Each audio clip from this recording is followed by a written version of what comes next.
Sans péché, il n'y a pas de condamnation. Donc il n'y a plus de péché pour celui qui est pardonné et pour celui qui est purifié devant Dieu.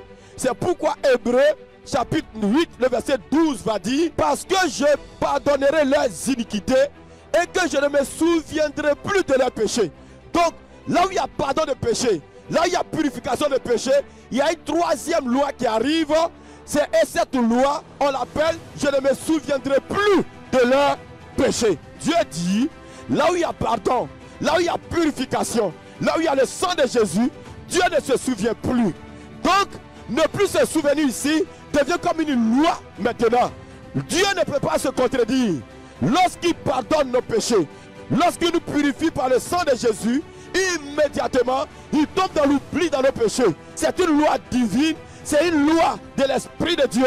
C'est une loi du ciel, du troisième ciel.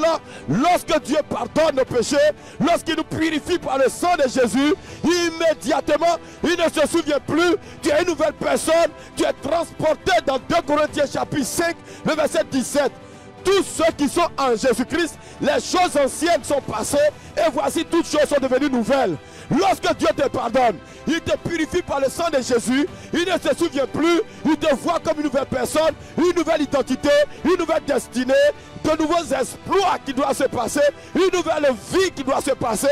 L'esprit de condamnation est un mensonge de l'ennemi pour empêcher les enfants de Dieu, pour empêcher le monde entier de rentrer dans sa destinée. Quand nous confessons nos péchés, Dieu nous pardonne, il nous propulse de la purification, c'est la deuxième loi.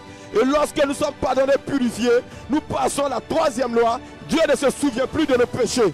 Toi qui t'es confessé, toi qui es abandonné, Dieu ne se souvient plus de tes péchés. Quel que soit là où tu te trouves, tu es en Amérique, tu es en Asie, tu es en Afrique, tu es en Europe, tu es en Océanie, en tant qu'envoyé de Dieu, d'annoncer que l'esprit de condamnation n'est pas pour celui qui s'est repenti. Car la repentance amène la métanoïa, le changement de mentalité, le changement d'intention.